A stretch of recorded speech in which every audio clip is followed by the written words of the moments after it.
Ada orang statement bilang jangan percaya Netflix. Netflix penipu, Netflix jahat. Ya Allah. Kan lo ada tuh di situ tuh. Hola netizen yang tercinta, Edi Darmawan Salihin merasa nama baiknya telah tercoreng gegara film dokumenter Netflix berjudul Ice Cold Murder, Ice Coffee and Jessica Wongso. Ayah dari mendiang Wayan Mirna Salihin itu mengatakan Netflix penipu setelah film dokumenter tersebut viral. Dia merasa film tersebut justru membuat namanya tercoreng dan fakta hukum kasus kematian putrinya diungkap secara negatif. Hal ini disampaikan Edi Darmawan ketika menjadi bintang tamu di podcast Karni Ilyas. Diketahui, film dokumenter yang digarap Netflix soal kasus cyanida yang menjeret nama Jessica Wongso dan menewaskan Mirna Salihin dengan judul Ice Cold Murder, Coffee and Jessica Wongso menjadi viral di media sosial. Yang terbaru, pernyataan dari ayah mendiang Mirna Salihin, Edi Darmawan, mengatakan jika Netflix telah menipu dirinya. Menurutnya, Netflix hanya ingin menipu dirinya, lantas bisa mendapatkan keuntungan melalui film dokumenter soal kopi cyanida tersebut. Edi Darmawan juga meminta masyarakat untuk tidak berlangganan Netflix. Para netizen jangan dibodohin oleh Netflix jadi kaya. Saya udah jelaskan kan tadi, yang punya Netflix itu adalah Jessica Wong di Singapura. Dia punya Netflix. Si bule ini aventurir, kamera aja dia sewa. Saya kena tipu sama dia. Akhirnya diadu domba begini kita coba di bangsa Indonesia yang lagi masa politik ini. Jadi janganlah dengerin Netflix. Netflix itu penipu, jahat ya. Mending kalau kita dibayar. Udah nggak dibayar, gratis. Nah, gimana nih menurut netizen yang maha benar? Silahkan berkomentar ya. Guys, ketawa lihat ini guys. Dia yang keceplosan bilang saya punya botolnya tapi nyalain Netflix. Lah kok dia yang keceplosan, Netflix yang disalahin. Aduh, pakai nyalain Netflix lagi. Bilang Netflix gak bayar lagi. Netflix dibilang jahat guys. Aduh, bangun lihat kayak begini. Aduh, ketawa aku. Aduh, perasaan Netflix hanya menampilkan apa fakta yang ada gitu ya, apa yang dia ucapkan gitu kan. Dia sendiri yang keceplosan, kok yang disalahin malah Netflix. Aduh, gitu aja ya guys. Semuanya kau bilang penipu. Netflix kau bilang penipu. Si Jessica kau bilang pembunuh, penjahat, setan. Jangan-jangan kamu lagi di balik semuanya. Jangan-jangan kau lagi yang setan. Bacot aja. Jadi jangan dengerin Netflix guys, katanya Netflix penipu. Padahal secara logika ya, dia kan diwawancara Netflix, dia ngomong sendiri dengan sadar. Sampai kayak di Netflix tuh gue nontonnya kayak I win gitu. Emang lu lagi tarung sama siapa sih? I win apa? Anakku meninggal gitu loh. Win apanya? Apa yang bisa diambil dari win ini gitu? Kayak emang lu lagi tanding sama siapa? Itu pertanyaan gue. Emang lu lagi bersaing sama siapa? Lu menang tuh maksudnya gimana gitu? Maksudnya Jessica di penjara, lu kehilangan anak, emaknya Jessica juga kehilangan anak gitu loh, dan ini belum terbukti sah gitu, maksudnya bukti-buktinya belum tentu gitu. Terus kayak bapaknya tuh di video ini tuh kenapa selalu menyerang semua sisi yang nggak setuju sama dia ya. Jadi dari semua sisi tuh pasti diserang gitu, sampai Netflix pun diserang gitu loh. Semuanya argumen yang tidak sependapat dengan dia diserang, dari personalnya, dari kayak dia tuh mendiskreditkan orang gitu loh. Orang kan punya gelar, punya kerjaan, semua tuh kayak nggak dianggap buat dia gitu loh. Gue kayak nggak habis pikir gitu, orang yang begini bisa begitu. By the way, papanya Mirna itu tahu nggak sih tentang UU ITE? Yang dia ngomongin tuh penipu loh. Kalimat itu tuh powerful banget kalau misalnya dia bisa didengar sama Netflix, karena dia menyatakan Netflix itu penipu ya. Itu termasuk pencemaran nama baik. Apalagi dia bawa Netflix itu nama yang udah gede loh. Gimana menurut kalian guys? Parah. Gila. Ini kasus 2016 naik lagi berkat dokumenter dari Netflix. Kok bisa?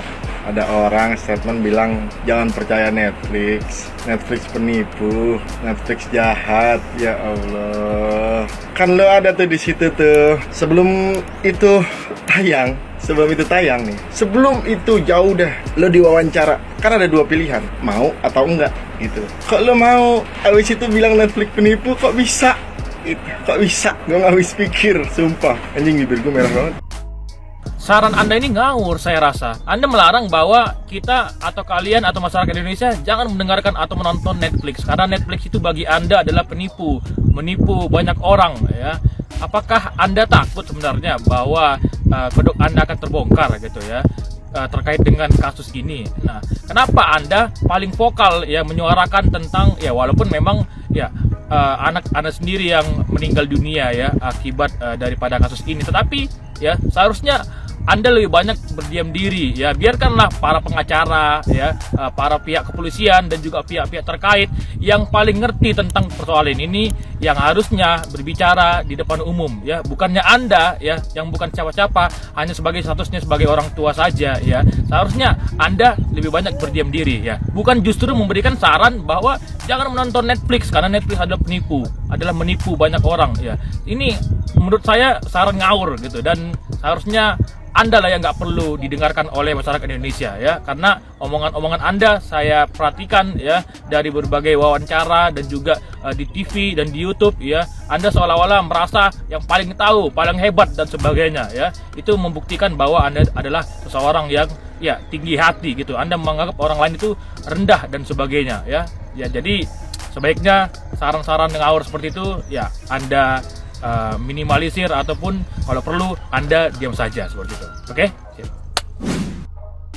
Simpelnya gini kawan, bagaimana caranya orang bisa dihukum padahal tidak ada saksi kunci yang melihat secara langsung Jessica memasukkan sesuatu. Oke, itu poin pertama. Poin kedua, bagaimana caranya seseorang itu bisa dihukum padahal setiap saksi ahli yang dihadirkan di persidangan tidak ada yang mampu membuktikan bahwa racun itu terdapat di badan Mirna, padahal tidak ada visum sama sekali, hanya pengambilan sampel. Oke, itu poin kedua. Poin ketiga yang harus kawan-kawan ketahui, CCTV itu tidak bisa dijadikan barang bukti. CCTV hanya dijadikan petunjuk. Sedangkan CCTV yang ditampilkan di persidangan tidak menunjukkan Jessica memasukkan sesuatu, dikarenakan salah satu faktornya adalah CCTV tersebut memiliki resolusi yang rendah. Oke, itu poin ketiga. Jadi bagaimana mungkin seseorang bisa dihukum dengan 3 poin tadi tidak ada dalam persidangan?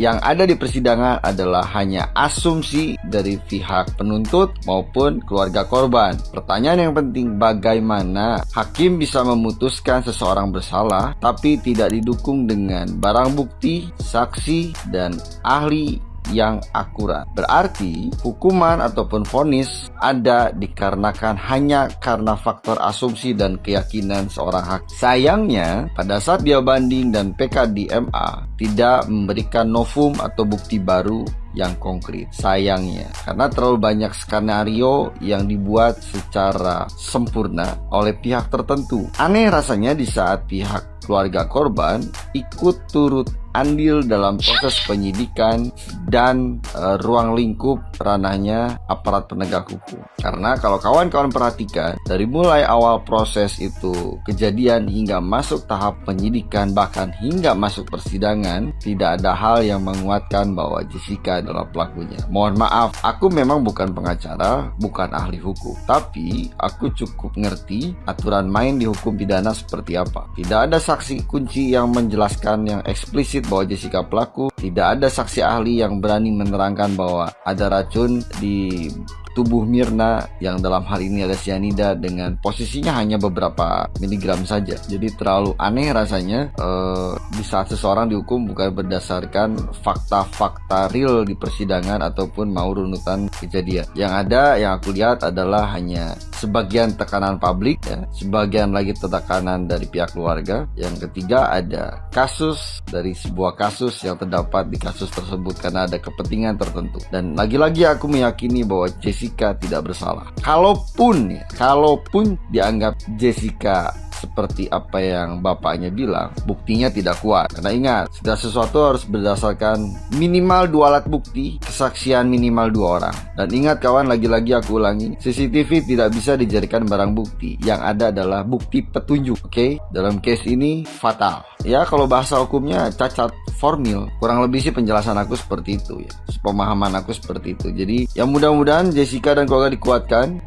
walaupun posisi sudah terlanjur terhukum kurang lebih kalau aku nggak salah 20 tahun, dan sudah tidak ada lagi proses hukum yang bisa dijalani karena sudah ingkrah di MA. Mau tidak mau ya menerima kenyataan. Dan aku sepakat dengan Jessica, kalau saya tidak merasa salah dan tidak merasa melakukannya, buat apa mengakui. Thank you. Oh ya kawan, aku lupa satu hal, poin utama nih. Apapun bukti petunjuk ataupun barang bukti yang hari ini ditunjukkan oleh bapaknya Mirna tidak bisa dijadikan barang bukti yang utuh dan konkret, karena itu ada di luar persidangan dan tidak masuk data poin di persidangan awal, baik di pengadilan tinggi, pengadilan negeri ataupun di MA. Otomatis yang dianggap barang bukti tadi adalah ilegal karena tidak terdaftar, karena barang buktinya di luar persidangan. Itu tidak bisa dijadikan acuan kawan, harus diingat itu. Aku yakin pakar-pakar hukum atau pengacara-pengacara, baik pengacara senior ataupun pengacara